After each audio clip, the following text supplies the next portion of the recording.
आदिवासी समाज की चर्चा। और हम सबको पता है दशकों से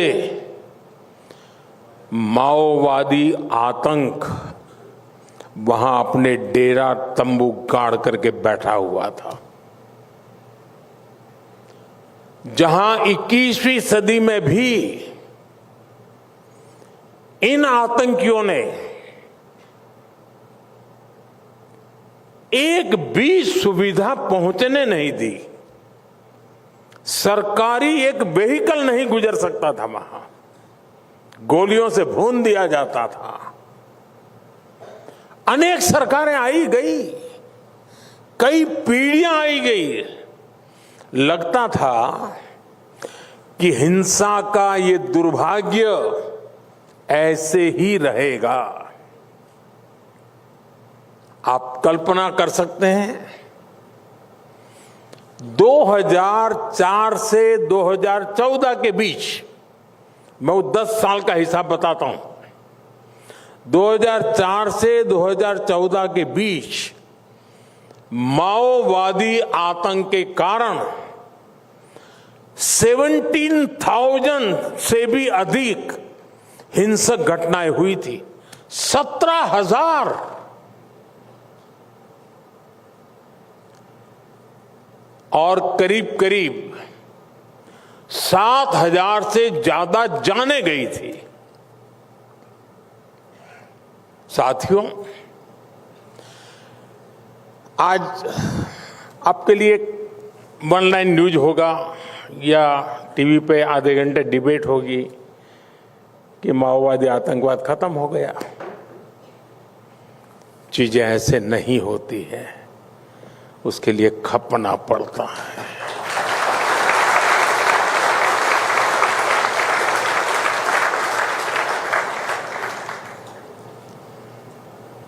और इसलिए मैं बताना चाहता हूं, और आजकल जो लोग, कुछ लोग संविधान दिखाते रहते हैं,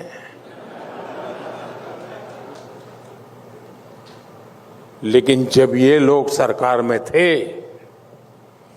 और नक्सल प्रभावित इलाकों में संविधान का नाम लेने पर गोली मार दी जाती थी, और तब ये लोग चुप बैठे थे।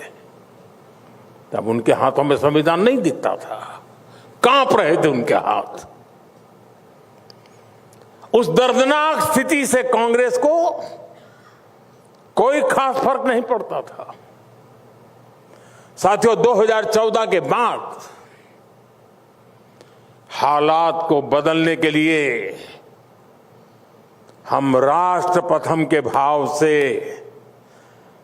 आगे बढ़े, हम निकल पड़े।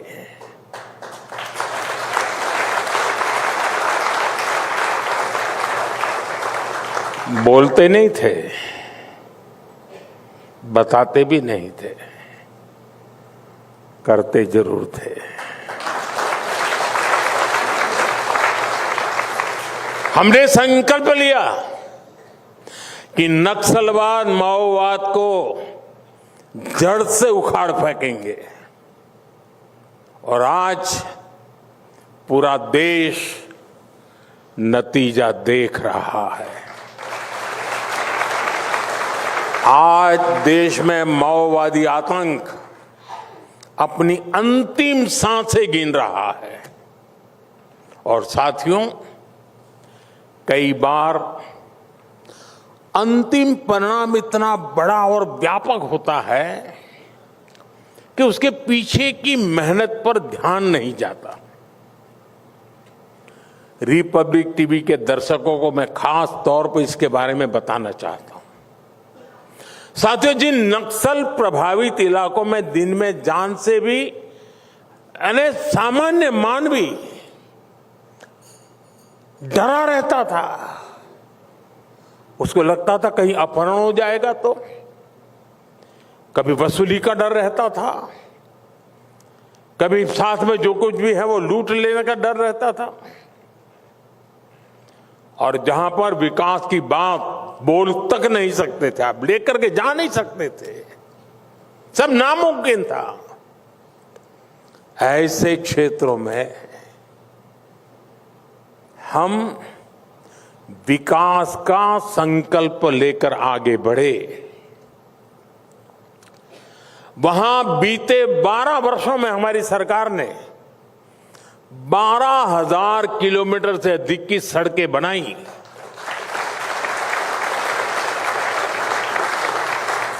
और कई बार तो हमने देखा कि सड़क बनाने के जो हमारा साजो सामान होता उसको जला दिया जाता था, कॉन्ट्रैक्टर को भगा दिया जाता था। अगर 25 लोग रोड पर काम करते तो 200 लोग पुलिस सुरक्षा रखते थे ताकि काम चले। ये सब इसलिए करते थे, तय किया था।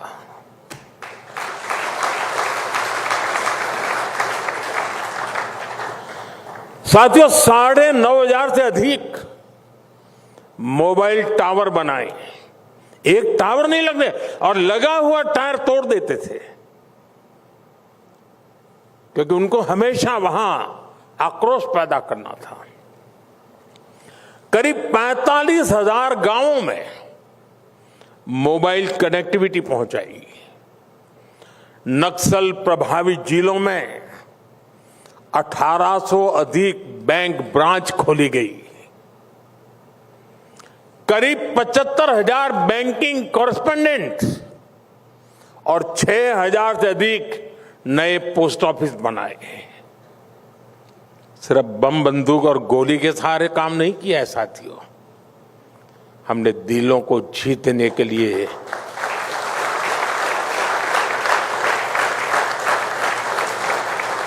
ईश्वर ने जो भी शक्ति दी थी उसको खपाया था। साथियों, हम बुलंद इरादों के साथ नक्सल प्रभावित इलाकों में जन सामान्य की आशा आकांक्षाओं को पूरा करने के लिए जा रहे थे। आप हैरान हो जाएंगे, एक मशहूर नक्सली, करोड़ों रुपए का इनाम थे उसकी मां के पास हम पहली बार राशन कार्ड लेके गए। बेटा अपनी मां को राशन कार्ड लेने नहीं देता था, आतंकवाद अपना चलाने के लिए। इतनी घटनाएं हैं, मैं हैरान था, और सरकार चुप बैठी थी। उनको संविधान उस समय दिखता नहीं था, लेकिन सारे प्रयासों का परिणाम यह आया कि जन सामान्य में एक विश्वास का नया दौर आया।